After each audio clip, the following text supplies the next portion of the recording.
فرمایا بلا شبہ اللہ تعالیٰ نے یقیناً مومنوں پر احسان کیا ہے. من اللہ علی المؤمنین اذ بعث فیہم رسولا، جب اللہ تعالیٰ نے ان کے اندر رسول بھیجا انہی میں سے، یتلو علیہم آیاتہ، جو اللہ تعالیٰ کی آیات ان پر تلاوت کرتا ہے، ویزکیہم، اور انہیں پاک کرتا ہے، ویعلمہم الکتاب والحکمہ، اور انہیں کتاب قرآن مجید اور حکمت کی تعلیم دیتا ہے، یعنی سنت کی تعلیم دیتا ہے. وَإِن كَانُوا مِن قَبْلُ لَفِي ضَلَالٍ مُبِينٍ، اور اگرچہ بلا شبہ اس سے پہلے وہ یقیناً کھلی گمراہی میں تھے. اللہ تعالیٰ نے مومنوں پر یہ احسان بیان کیا. احسان کیا ہے؟ اس میں احسان کی بات کیا ہے؟ احسان کی بات یہ ہے کہ رسول اللہ صلی اللہ علیہ وسلم انہی میں سے تھے، انہی کی قوم میں سے تھے، اپنی ہی قوم، یعنی رسول اللہ صلی اللہ علیہ وسلم جو ہے جس علاقے میں جس جگہ پر موجود تھے، تو جو لوگ آپ کے پاس تھے آپ انہی میں سے مبعوث کیے گئے، یعنی عرب میں سے، قریش میں سے. تو آپ کی قوم کے لیے آپ کو اجنبی ہستی نہیں تھے. جیسے گھر والا جو ہے یا فیملی ممبر جو ہے اس سے دین کی بات، مسئلہ سمجھنا یا مسئلہ لینا جو ہے لوگوں کے لیے ایک زیادہ آسان ہوتا ہے کہ یار اچھا یہ اپنا ہی بچہ ہے ہمارے ساتھ تو غلط بات نہیں کرے گا نا. تو رسول اللہ صلی اللہ علیہ وسلم انہی کی قوم میں سے تھے، انہی کی زبان عربی زبان بولتے تھے، انہی کے آس پاس رہتے تھے. اللہ کے رسول صلی اللہ علیہ وسلم ملنا، سمجھنا، سمجھانا آسان تھا. تو یہ ساری آسانیاں اللہ رب العالمین نے ان لوگوں کے لیے بیان کی. لقد من اللہ علی المؤمنین. اچھا یہ تھا تو اللہ کے رسول صلی اللہ علیہ وسلم کو جو اللہ تعالیٰ نے مبعوث کیا، سارے عرب میں ہی تھے نا آپ صلی اللہ علیہ وسلم، پھر آپ کی نبوت عالمگیر ہو گئی. لیکن یہاں اللہ تعالیٰ خاص بات کر رہے ہیں کہ مومنین پر احسان کیا. بھئی یہ احسان تو وہ جو اس وقت کافر تھے ان پر بھی ہے نا، کہ وہ بھی اللہ کے رسول صلی اللہ علیہ وسلم سے دین کی بات سن لیتے تھے، سمجھ لیتے تھے، ایمان اگرچہ نہیں لے کر. تو مومنین کا ذکر اس لیے کیا کہ سب سے زیادہ فائدہ کس نے اٹھایا؟ جو بات سنی اس کا فائدہ کس نے اٹھایا؟ مومنین نے. جو ایمان لے تو اصل اللہ رب العالمین جو جیسے پانی کا چشمہ بہ رہا ہو، کتنے لوگ گزرتے ہیں، جو پیتا ہے اصل فائدہ تو اس کو ہوا نا. تو جس نے اللہ کے رسول صلی اللہ علیہ وسلم کی بات سنی، سمجھی اور اس پر ایمان لے آیا، تو اصل فائدہ تو اس نے اٹھایا. تو فرمایا لقد، اصل احسان جو ہے اس پر ہوا. تو باقی لوگوں پر بھی اللہ تعالیٰ کی یہ احسان موجود ہے، لیکن سب سے زیادہ فائدہ اٹھانے والے اس میں سے مومنین ہیں، اس لیے مومنین کا ذکر کیا. لقد من اللہ علی المؤمنین اذ بعث فیہم رسول. تو رسولوں کی بعثت جو ہے یہ اللہ رب العالمین، اگرچہ اللہ رب العالمین جو ہے صرف کتاب بھی بھیج سکتے تھے، لیکن رسولوں کا بھیجنا، اسی قوم میں سے بھیجنا، انسانوں میں سے بھیجنا، یہ سب کے سب اللہ رب العالمین کی طرف سے احسان کی ایک صورت ہے. جیسے آج کل بھی ملکوں میں لاز موجود ہوتے ہیں، قانون موجود ہوتے ہیں، ضوابط موجود ہوتے ہیں، لیکن اللہ تعالیٰ جس طرح اپنی کتاب کو اور اپنے کلام کو بھیجتے ہیں اور ساتھ نبی کو بھیجتے ہیں تاکہ وہ عمل کر کے دکھا دے، ایسی صورتیں موجود نہیں ہوتی. اور ہر چیز پر کون سی چیز ایسی ہے جس کو اللہ کے رسول صلی اللہ علیہ وسلم نے کہا ہو، کتاب میں بیان ہوا ہو، اللہ کے رسول صلی اللہ علیہ وسلم نے عمل کر کے نہ دکھایا. ہم خالی تھیوریٹیکل باتیں کرتے ہیں، جو دنیا کے قوانین ہیں ان پر نہ ہم عمل کرتے ہیں اور لوگوں کے سامنے رکھ دیتے ہیں مشکل سے مشکل بات کہ اس پر عمل کر کے دکھاؤ. لیکن رسول اللہ صلی اللہ علیہ وسلم کو اللہ تعالیٰ نے جو کچھ دیا آپ صلی اللہ علیہ وسلم نے عمل کر کے دکھایا. تو اس بعث فیہم رسولا، جب ہم نے ان کے اندر رسول بھیجا، تو رسول اللہ تعالیٰ کا پیغام لے کر آتا ہے، اور یہ بہت بڑی انسانیت کے لیے احسان اور نعمت ہوتا ہے. من انفسہم، جو انہی میں سے. اب رسول کا کام دیکھیے، رسول کے کام کیا ہے، رسول کی ذمہ داری کیا ہے، یہ اللہ تعالیٰ بیان کریں. یتلو علیہم آیاتہ، وہ آیات پڑھتا ہے. تو کیسے اصلاح ہوئی تھی کافروں کی، کیسے اصلاح ہوئی تھی ان لوگوں کی جو خون بہانے والے تھے، جو بیٹیوں کو زندہ درگور کرنے والے تھے، جو شراب نوشی کرنے والے تھے، جن میں جنگ و جدل جو ہے 12 ماہ جاری رہتی تھی. کہیں پانی پینے پلانے پر جھگڑا، کہیں گھوڑا آگے بڑھانے پہ جھگڑا، چھوٹی سی چھوٹی بات پر وہاں جھگڑے اور لڑائیاں ہوتی تھی. اگرچہ عرب میں خوبیاں بھی بہت تھی لیکن بہت ساری برائیاں تھیں. تو فرمایا یتلو علیہم، پہلی بات جو رسول نے کی، اور ہم نے بھی آج بھی اگر معاشرے کی اصلاح کرتے ہیں تو کیسے ہوگی؟ رسول اللہ صلی اللہ علیہ وسلم اسی طریقے پر. یتلو علیہم آیات، پہلی بات یہ ہے کہ آیت کی تلاوت، تلاوت آیات، قرآن کریم کی آیات کی تلاوت. ہم کہیں اصلاح ہو جائے اور قرآن کریم کی آیات کی تلاوت کے بغیر ہو جائے، نہیں ہوتی. یہ تو دائی کا کام جو رسول اللہ صلی اللہ علیہ علماء ورثۃ الانبیاء، علماء انبیاء کے وارث ہیں، تو جس طرح نبی صلی اللہ علیہ وسلم نے کام کیا اسی طرح نبی صلی اللہ علیہ وسلم کے وارث بھی کام کریں گے تو دعوت پھیلے گی۔ اور ہم ذاتی طور پر بھی اپنی اگر اصلاح چاہتے ہیں تو تلاوت آیات کریں۔ دائی جس طرح رسول کا کام ہے کہ آیات کی تلاوت کرے، اسی طرح دائی تبلیغ کرنے والے کا کام ہے کہ وہ آیات کی تلاوت کرے۔ آیات یاد ہوں گی تو تلاوت کرے گا، جس کو خود تلاوت کے لیے وقت نہیں ملتا وہ لوگوں کی اصلاح کے لیے تلاوت کیسے کرے؟ اور اسی طرح اپنی اصلاح بھی اگر کرنی ہے تو تلاوت آیات، قرآن سے تعلق کے بغیر جو اصلاح ممکن نہیں۔ تو یتلو علیہم آیاتی، خالی تلاوت کا ذکر ہے، صرف آیات کی تلاوت کرنا، قرآن کریم کی تلاوت کرنا، قرآن کریم کو پڑھنا۔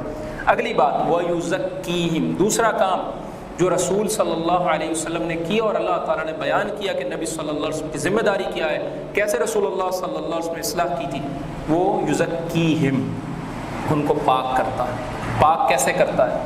جسمانی طہارت بھی، جسمانی پاکیزگی بھی اور روحانی پاکیزگی بھی۔ جسمانی پاکیزگی کیسے ہوگی کہ آپ قضاء حاجت کے آداب اللہ کے رسول صلی اللہ علیہ وسلم نے آپ کو بتلا دیے۔ وضو ہر نماز سے پہلے کرنا ہے اور آپ کے اس سے جسم کا بہت بڑا حصہ دوبارہ طہارت حاصل کر لیتا ہے۔ تو یہ ساری طہارتیں جو ہیں، اسی طرح غسل، وضو اور قضاء حاجت کے آداب، یہ ساری چیزیں جسمانی طہارت میں سے ہوگی۔ اور جو روحانی طہارت ہے کہ ماں باپ کا ادب کرو، جھوٹ نہ بولتی نہ کرو، لوگوں کا حق نہ کھاؤ، خیانت نہ کرو، اللہ تعالیٰ کے حکموں کی پابندی کرو، یہ ہے یزکیہم، لوگوں کو پاک کرنا۔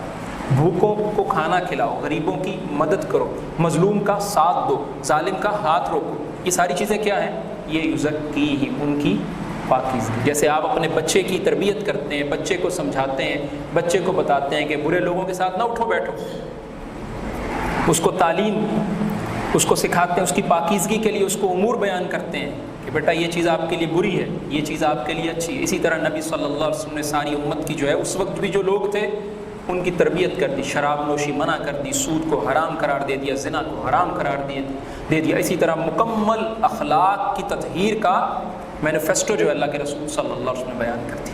تو دوسرا کام ہو گیا۔ تیسرا وَيُعَلِّمُهُمُ الْكِتَابَ وَالْحِكْمَةَ، تیسری بات جو ہے وہ تعلیم کتاب و حکمت۔ یہی جو کتاب ہے جس کی آیات تلاوت کی، اس کی آیات تلاوت کرنا ایک کام ہے، اس کتاب کی تعلیم دینا، اس کو سکھانا یہ دوسرا کام۔ تلاوت یہ ہے کہ آپ نے پڑھ لیا الحمدللہ رب العالمین الرحمن الرحیم مالک یوم الدین ایاک نعبد و ایاک نستعین، لیکن اس کی تعلیم کیا ہے کہ ہمیں معلوم ہو کہ واقعی ایاک نعبد و ایاک نستعین کر رہے ہیں کہ نہیں۔ ہم غیروں کے در پر اگر ہاتھ پھیلا رہے ہیں، غیر اللہ کے سامنے اگر سجدہ کر رہے ہیں، غیر اللہ سے اگر مدد مانگ رہے ہیں، تو ایاک نعبد و ایاک نستعین کی تعلیم ہمیں نہیں، اس کو ہم نے نہیں سمجھا۔ اہدنا الصراط المستقیم، یہ تلاوت ہے صرف، اور اس کا مفہوم یہ ہے کہ ہم ہدایت کے راستے کو اختیار کرنے کی کوشش بھی کریں۔ یہ جو ہدایت کی کتاب ہے ہدی للمتقین، اس کو پڑھیں سمجھیں۔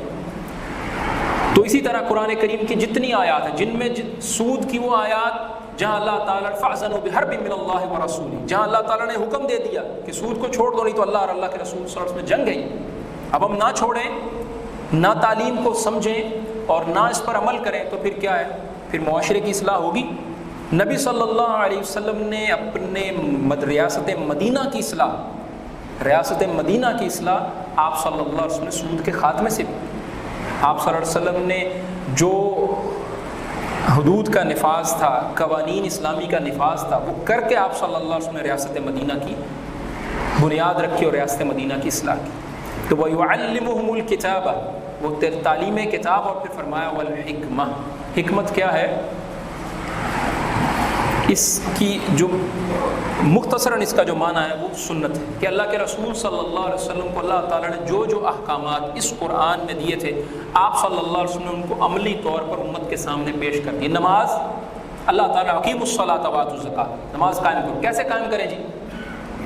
قرآن کریم میں تو طریقہ نہیں ہے، سورۃ فاتحہ پڑھنی ہے اور رکعات کتنی پڑھنی ہے، یہ ان منکرین حدیث کے لیے بھی جو ہے بہت بڑا چیلنج ہے، جو کہتے ہیں کہ ہر چیز جو ہم قرآن سے ثابت کرتے ہیں۔ تو نماز کی رکعات قرآن کریم میں موجود نہیں ہے۔ نماز کیسے پڑھنی ہے؟ اللہ اکبر سے لے کر اور تسلیم تک السلام علیکم ورحمۃ اللہ، یہ سارا طریقہ کہاں سے ملا؟ اللہ کے رسول صلی اللہ علیہ وسلم کی حدیث سے اور سنت۔ اسی طرح اللہ تعالیٰ نے قرآن میں اگر سود کے احکامات نازل کر دیے، سود، ربا النسیہ اور ربا الفضل، یہ کہاں ہے؟ اس کی تفصیل حدیث میں ملتی ہے۔ اسی طرح شادی شدہ جو ہے زنا کرنے والا، اس کی سزا کہاں ملتی ہے؟ سنساری کی یا رجم کی یا سٹون ٹو ڈیتھ کی، یہ سزا آپ کو حدیث میں ملے گی۔ تو اللہ کے رسول صلی اللہ علیہ وسلم کے بارے میں وَيُعَلِّمُهُمُ الْكِتَابَ وَالْحِكْمَةَ، اور وہ تعلیم دیتا ہے کتاب اور حکمت۔ اسی طرح خیر کی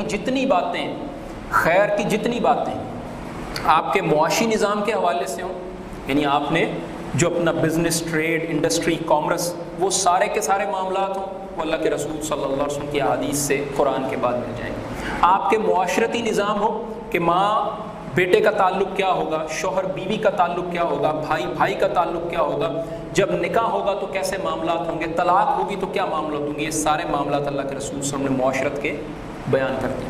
آپ کے کھانے پینے کے آداب، آپ نے کھانا جو ہے آغاز کیسے کرنا ہے، آپ نے اختتام کیسے کرنا ہے، پیٹ کو کتنا بھر کے رکھنا ہے، اور کیا چیزیں ایسی ہیں جو آپ کے لیے فائدہ مند ہو سکتی ہیں۔ بیماری جو ہے وہ اللہ کے حکم سے آتی ہے، بیماری سے بچنے کے لیے کیا کیا ذرائع اختیار کیے جا سکتے ہیں، کون کون سی اشیاء آپ کے لیے مفید ہیں، جنگ کیسے لڑی جائے گی۔ اللہ کے رسول صلی اللہ علیہ وسلم بطور سپہ سالار جنگیں لڑ کے دکھا دیں۔ تو والحکمہ وَإِن كَانُوا مِن قَبْلُ لَفِي ضَلَالٍ مُبِينٍ، اور اس سے پہلے جو لوگ یہ سارے کے سارے جو ہیں کھلی گمراہی، ایسی گمراہی جس کے اندر کوئی شبہ نہ ہو کہ ایک شخص جو ہے وہ اندھیرے میں جا رہا ہے تو لازمی بات ہے کہ وہ اپنا نقصان کر لے گا، لیکن اندھیرے میں جاتے جاتے جو ہے وہ عین گڑھے کے اندر گر جائے تو یہ کھلی گمراہی ہوگی کہ اس نے مکمل طور پر اپنا نقصان کر لیا۔ تو عرب کی جو حالت تھی، فرمایا کھلی گمراہی کی، تو یہ کھلی گمراہی ختم کیسے ہوئی؟ کتاب اور رسول اللہ صلی اللہ علیہ وسلم کی آمد۔ آج بھی جو اگر ہم لوگ گمراہیوں میں ہیں اور پریشانیوں میں ہیں اور اللہ تعالیٰ کے حکموں سے روگردانی کر کے نقصان اٹھا رہے ہیں، تو کیسے ختم ہوگا یہ معاملہ؟ کتاب اور اللہ کے رسول صلی اللہ علیہ وسلم کا طریقہ۔